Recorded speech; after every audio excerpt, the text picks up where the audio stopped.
Varicose veins కి సరైన చికిత్స కోసం సంప్రదించండి ఎవిస్ హాస్పిటల్. నమస్తే రమ్మగారు. నమస్తే జయ. రమ్మగారు, మనము దేవాలయాలు, వాటి యొక్క స్థల పురాణం, వీటి గురించి మాట్లాడుకుంటూ ఉంటాం కదా. నరసింహస్వామి దేవాలయం ఏదైనా ఒకటి చెప్పండి అండి. మీకు చాలా ఇష్టం కదండి నరసింహస్వామి? చాలా ఇష్టం. మా ఇలవేల్పు పుట్టింట్లో, మా అత్తవారింట్లో కూడా నరసింహస్వామి అని అంటారు. మన ప్రఖ్యాతమైన నరసింహ క్షేత్రాలంటే మనకి చుట్టుపక్కల మన అన్ని ప్రాంతాల్లో ఉన్నాయి. మనకి ఇక్కడైతే హైదరాబాద్లో యాదగిరి గుట్టే కదా మనకి అద్భుతమైన క్షేత్రం. మనం చూసాం ఇంతకుముందుకు వేదాద్రి, మంగళగిరి, అంతర్వేది, తర్వాత అహోబిలం, కదిరి ఇక్కడ మనకి దగ్గరలో ఉన్నది. దగ్గరేం కాదు, అది కూడా బెంగళూరు రూట్లో ఉందనుకో. తర్వాత ఏమో మన సింహాద్రి అప్పన్న, పెంచలకోన లక్ష్మీ నరసింహస్వామి, ఇట్లా ప్రత్యేకంగా నరసింహస్వామి దేవాలయాలు ఉన్నాయి మనకి. సాధారణంగా నరసింహస్వామి అట కొండల మీద గుహల్లోనూ వెలుస్తాడని చెప్తారు. నరసింహుడు అంటే సింహస్వరూపుడు కదా స్వామివారు. తర్వాత తిరుపతి దగ్గర సింగిరి కోన అనే ఒక చోట కూడా కనపడతాడు ఆయన. పెంచెల కోన ఎట్లాగో సింగిరి కోన కూడా నిలబడి ఉన్న దేవాలయం, నిలబడి ఉంటాడు లక్ష్మీ నరసింహస్వామి. ఎక్కువగా కొండల మీదే కొండల మీద ఉంటాడు. కొండ మీద గుహలో లోపలగా దట్టమైన అటవీ ప్రాంతాల్లో అలా ఉన్నట్టే కనిపిస్తాడు. ఈ నరసింహస్వామి ఎప్పుడు ఎలాంటి పరిస్థితుల్లో ఆవిర్భవించాడు, ఆయన యొక్క అస్తిత్వపు ప్రశ్న, విష్ణువు సర్వాంతర్యామి, ఎందుగలడు అందులేడని సందేహము వలదు, చక్రి సర్వోపగతుండు అని చెప్పాడు ప్రహ్లాదుడు. ఎక్కడైనా ఉంటాడు భగవంతుడు, ప్రతి చోట ఉంటాడు. ఆ ఇందులో ఉంటాడా అని ప్రశ్నింపబడి అందులో ఉన్నాడని చూపించడం కోసం వచ్చాడు. ఆ కనిపించినప్పుడు ఒక మహోగ్రమైన స్వరూపంతో కనిపించాడు. అది పూర్తిగా హిరణ్యకశిపుని వధ కోసమే. అతను ఇంకా లేకుండా చేయటం కోసం, అతను అడిగిన విపరీత వరాలకి అనుగుణమైన స్వరూపంతో, మనిషి కాదు జంతువు కాదు, ముఖము సింహస్వరూపం ఉండి, శరీరం మానవ శరీరం ఉండి, దేహం మానవ దేహంలాగా ఉండి నరమృగ రూపంతో కనిపించాడు. ఈ నరమృగ రూపంతో ఉన్నటువంటి స్వామిని ఏదైనా ఆపత్కాలంలో గనక తలుచుకుంటే, యుద్ధ సమయాలలో అలాంటప్పుడు ప్రత్యేకంగా తలుచుకుంటే కనుక మనకి విజయం లభిస్తుందని, ఆయన మనతో ఉంటాడని చెప్తారు. మనం ఆంజనేయ స్వామిని స్మరించినట్టుగానే నరసింహస్వామిని కూడా అట్లాగే. అయితే అహోబిలం గురించి చెప్పుకుందాం. ఈ అహోబిలం అంటే బిలం కాదు, ఇది యాక్చువల్గా అహోబలం అన్నారట దేవతలు స్వామిలో ప్రత్యక్షమైనప్పుడు. హిరణ్యకశిపుడు కొన్ని వేల సంవత్సరాలు తపస్సు చేసి అద్భుతమైన బల సంపత్తి కలిగిన వాడు అతను. అతన్ని సంహరించడానికి అతని కంటే పెద్ద స్వరూపంతో వెలిశాడు. అంత పెద్ద ఆకారం కలిగిన హిరణ్యకశిపుడిని ఈడ్చి తన చేతులతోటి కాళ్ల మీద పెట్టుకుని సంహరించగలిగాడు. మహాబలవంతుడు నరసింహస్వామి. అహోబలం అన్నారు. అది అహోబిలం కింద క్రమంగా అలా మారింది. ఓకే. ఈ అహోబలం అని స్వామిని కీర్తించినటువంటి ఎక్కడ ఇది జరిగిందో ఈ సంఘటన, ఆ ప్రాంతమే ఈ అహోబిల క్షేత్రం అని చెప్తారు. అది కరెక్ట్గా ఎక్కడుంది? నల్లమల్ల అడవులు. ఈ నల్లమల్ల అడవుల తాలూకు ఆ శిఖరాల తాలూకు పైభాగమేమో వెంకటేశ్వర స్వామి, మధ్య భాగం నరసింహస్వామి, ఈ అటవీ ప్రాంతం తాలూకు తోక భాగం మల్లికార్జున స్వామి అని చెప్తారు. ఇటు పై భాగము ఇవన్నీ నల్లమల, అక్కడి నుంచి ముందుకెళ్తే కదా శేషాచలం కొండలు అడవులు అవన్నీ. పైనేమో వెంకన్న ఉన్నాడు, మధ్యలో ఈయన ఉన్నాడు నరసింహస్వామి, తోక భాగంలోనే మన శ్రీశైలం ఉంది.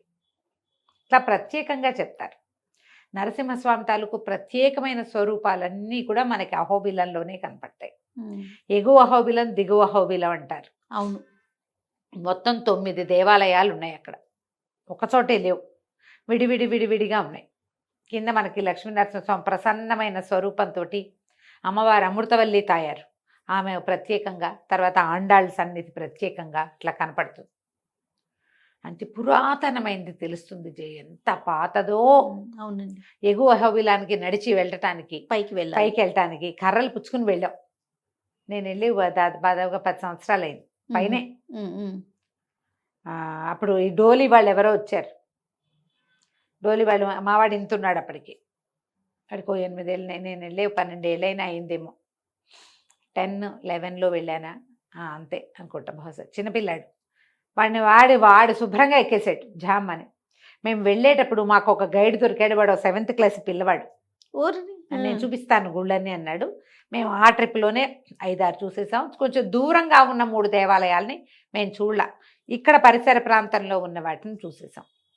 ఒక 1.5 డే కనీసం పెట్టుకుంటే మొత్తం అన్ని cover నవనారసింహుల్ని 9 దేవాలయాల్ని కవర్ చేయొచ్చు. ఈ పై భాగానికి నడిచి వెళ్ళేటప్పుడు అంతా కొండగా ఉంది, రాళ్ళు అంటే ఏమంటారు మెట్లు అంత వెసులుబాటుగా లేని ప్రాంతం. పైకి వెళ్తే పైన ఒక దేవళంలాగా ఉండి నరసింహస్వామి కనపడతాడు మనకి దేవళంలో. అక్కడికి వెళ్ళాక నిమ్మకాయ నీళ్లు కలిపినటువంటి పానకం ఇస్తారు, అక్కడ కుండల్లో పెట్టి ఉంటుంది పైన. అక్కడ ప్రత్యేకంగా వెళ్తుంటే కూడా మనకి రక్తకుండము అవి కనపడతాయి. స్వామివారి చేతులు కడుక్కున్నట్టు అక్కడ హిరణ్యకశిపుణ్ణి సంహరించిన తర్వాత ఆయన చేతులు కడుక్కున్నది రక్తకుండం కనపడుతుంది. అక్కడి నుంచి అమ్మవారట మన మేడి పళ్ళని పెట్టిందట ఆయన వేళ్ళకి. ఏంటంటే ఇతను హిరణ్యకశిపుడు రాక్షసుడు కదా, అతని దీనివల్ల విషపూరితాలులాగా అయిపోయి వేళ్ళంతా మంటలు పుట్టినాయట స్వామికి. వేళ్ళు గోళ్ళు మండిపోయినాయట.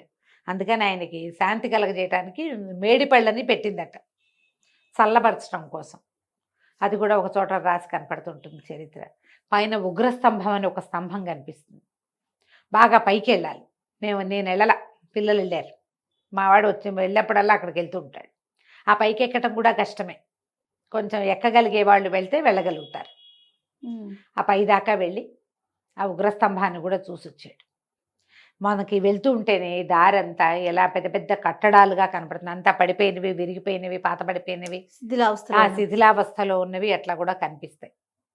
అదొకటి ప్రత్యేకంగా కనపడుతుంది మనకి. విజయనగర సామ్రాజ్యం తలకు వాళ్ళు కృష్ణదేవరాయల కాలం తర్వాత రామరాయలు నిర్మించిన దేవాలయాలు కూడా ఉన్నాయి. కొంత భాగం వాళ్ళు, కొన్ని మండపాలు వాళ్ళు నిర్మించారు. కాకతీయుల చివరి రాజు అయినటువంటి ప్రతాపరుద్రుడు ఆయన నిర్మించినవి కూడా కొంత భాగాలు కనిపిస్తాయి. కొన్ని శాసనాలు అవి ప్రత్యేకంగా కనపడతాయి.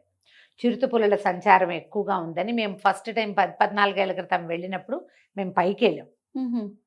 మళ్ళీ అది దిగొచ్చేసాక మళ్ళీ ఇంకో పక్కకి ఇంకో కొండ ఎక్కాలి. ఈసారి మెట్లు కొంచెం ఇంకో కొండ మీద ఇంకొక స్వామి ఉన్నాడు. అక్కడికి వెళ్ళినప్పుడు కొంచెం మెట్లుగా పర్వాలేదుగా మెట్లు ఉన్నాయి. ఇదంతా దిగొచ్చి మళ్ళీ ఈ పక్కకి వెళ్ళామన్నమాట. ఎక్కి దిగి చేయాలి. ట్రెక్కింగ్కి అత్యంత అనువైన ప్రదేశం. దేవాలయం పురాతనంగా కనపడుతుంది. లోపలికి వెళ్తుంటే మనకి ఈ వంటశాల వాటి పక్కన చిరుతపులు వచ్చిందట అక్కడికి, అందుకని పైకి వెళ్ళనివ్వటం లేదన్నారు. మేము మళ్ళీ వెళ్ళినప్పుడు రెండోసారి, అంటే ఈ మధ్య ఒక 3-4 ఇయర్స్ బ్యాక్ చిరుతపులి కుక్కని చంపేసిందట వంటశాల మీదుగా వచ్చి. అదంతా అడ్డుకట్టేసరి పైకి వెళ్ళనివ్వటల్లా. అడవులు అవటం వల్ల ఆ ప్రమాదం కనపడుతుంది అప్పుడప్పుడు మనకి. అక్కడే ఉండడానికి అంత పెద్ద సాధనాలు ఏం లేవు. కానీ మీరు నరసింహ క్షేత్రాలు ప్రత్యేకంగా చూడదలుచుకుంటే అన్నిటికంటే అత్యద్భుతమైన క్షేత్రము, ఒక సాహసోపేతమైన ఒక చిన్న యాత్రలాగా అవ్వగలిగే అవకాశం ఉన్నది మాత్రం అహోబిలమే. కింద ముందు వెళ్తుంటేనే అడవిలో రైట్ సైడ్ ఒక గుడి, ఈయన ఇక్కడ ఒక స్వామి ఇక్కడ కనిపిస్తాడు. ఇక్కడ దేవాలయాలు కూడా విపరీతంగా విచిత్రంగా కనిపిస్తాయి పేర్లు. కారంజము, అట్లాగా ఛత్రవట స్వామి, అట్లా వేరే వేరే దేవాలయాలు.